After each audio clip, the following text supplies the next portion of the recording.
వైకుంఠ ఏకాదశి సందర్భంగా స్వామివారి దర్శనానికి విచ్చేసిన భక్తులలో కూడా చాలా మంది భక్తులు చనిపోవడం జరిగింది.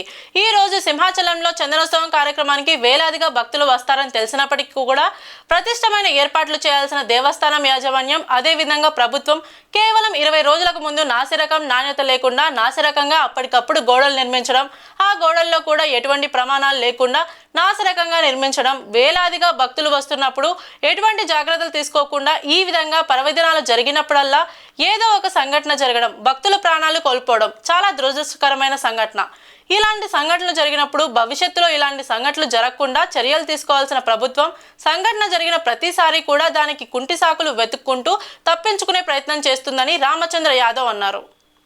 అక్షయ తృతీయ సందర్భంగా ఈరోజు సింహాచలం అప్పన్నకు జరుగుతున్న చందనోత్సవం కార్యక్రమంలో పాల్గొనడానికి విచ్చేసిన భక్తులపైన ప్రమాదవశాత్తు గోడ కూలి సుమారు 9 మంది భక్తులు మరణించడము చాలా దురదృష్టకరమైన సంఘటన. ఈ సంఘటనలో మరణించిన భక్తుల ఆత్మకు సద్గతులు కలగాలని, అదేవిధంగా ఈ ప్రమాదంలో గాయపడిన అందరూ తొందరగా కోలుకోవాలని, మరణించిన వారి కుటుంబ సభ్యులకు మనోధైర్యాన్ని ప్రసాదించాలని ఆ స్వామివారిని కోరుకుంటూ, ఈరోజు జరిగిన సంఘటన చాలా దురదృష్టకరమైన సంఘటన.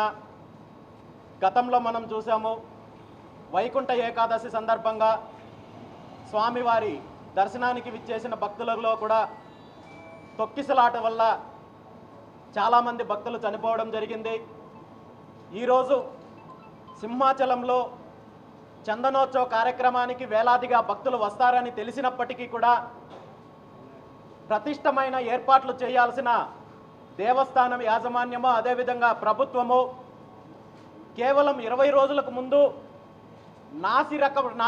నాణ్యత లేకుండా నాసిరకంగా అప్పటికప్పుడు గోడలు నిర్మించడము, ఆ గోడల్లో కూడా ఎటువంటి ప్రమాణాలు లేకుండా నాసిరకంగా నిర్మించడము, వేలాదిగా భక్తులు వస్తున్నప్పుడు ఎటువంటి జాగ్రత్తలు తీసుకోకుండా ఈ విధంగా పర్వదినాలు జరిగినప్పుడల్లా ఏదో ఒక సంఘటన జరగడము, భక్తులు ప్రాణాలు కోల్పోవడము చాలా దురదృష్టకరమైన సంఘటన.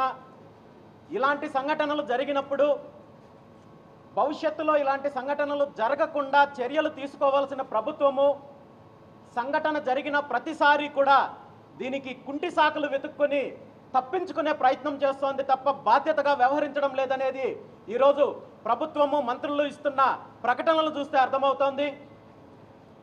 ముఖ్యంగా దీని అంతటికీ కారణము ఏదైతే దేవాలయాలకు సంబంధించి నిర్మాణాల్లో కావచ్చు, అభివృద్ధి కార్యక్రమాల్లో కావచ్చు, కాంట్రాక్టర్లు చేస్తున్న అవినీతి దీనికి ప్రధాన కారణము.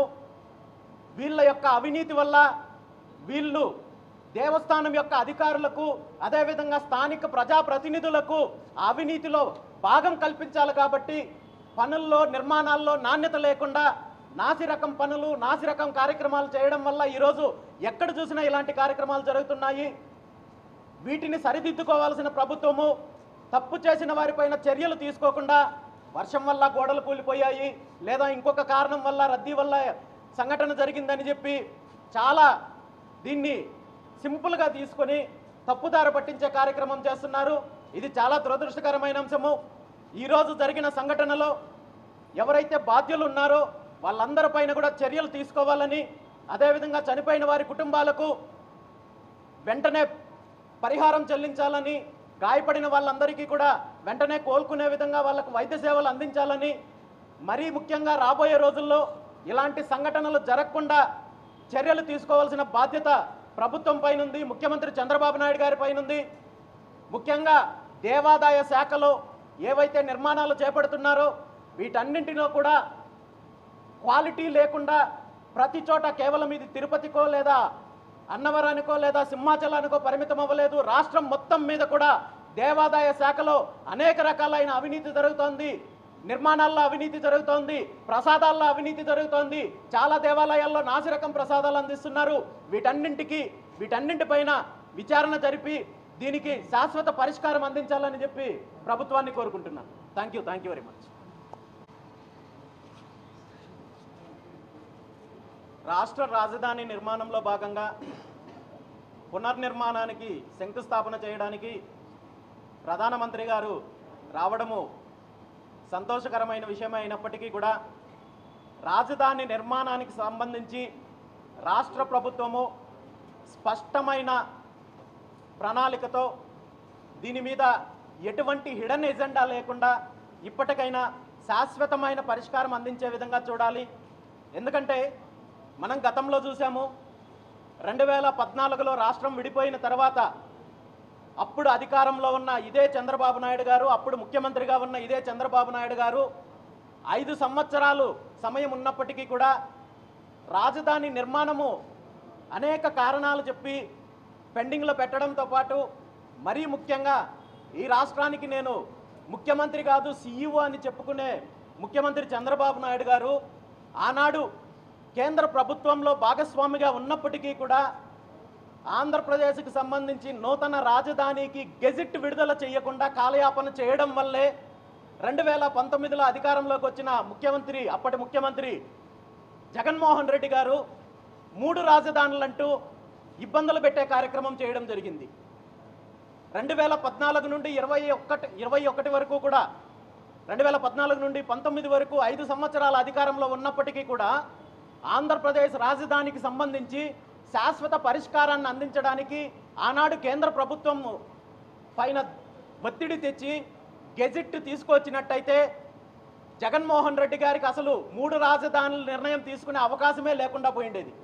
మరి ఈరోజు 2024 నుండి కొత్త ప్రభుత్వం వచ్చిన తర్వాత సుమారు సంవత్సరం రోజులు అయినప్పటికీ కూడా ఇప్పటికీ ఇదే కేంద్ర ప్రభుత్వంలో చంద్రబాబు నాయుడు గారు భాగస్వామిగా ఉన్నారు. అయినప్పటికీ కూడా రాజధానికి సంబంధించి ఇప్పటి వరకు గెజిట్ రిలీజ్ చేయలేదు కేంద్ర ప్రభుత్వము. దీని మీద ఏమాత్రం స్పందించకుండా ఈరోజు పబ్లిసిటీ కార్యక్రమాలు, అదేవిధంగా ల్యాండ్ పూలింగ్ కార్యక్రమాలు చేస్తున్నారు. ఇలాంటి టెక్నికల్ ఇష్యూస్ క్లియర్ చేయకుండా, ఎందుకంటే సుమారు 40 సంవత్సరాల అనుభవం ఉన్న చంద్రబాబు నాయుడు గారు 14 సంవత్సరాలు ముఖ్యమంత్రిగా చేసిన చంద్రబాబు నాయుడు గారికి ఈ విషయం తెలియక కాదు. ఇలాంటి విషయాలు దీనిపైన వెంటనే స్పందించి ఖచ్చితంగా కేంద్ర ప్రభుత్వం ద్వారా రాజధానికి సంబంధించి గెజిట్ విడుదల చేసే కార్యక్రమానికి చంద్రబాబు నాయుడు గారు వెంటనే దీన్ని చేపట్టాలని చెప్పి ఈ సందర్భంగా కోరుకుంటున్నాను.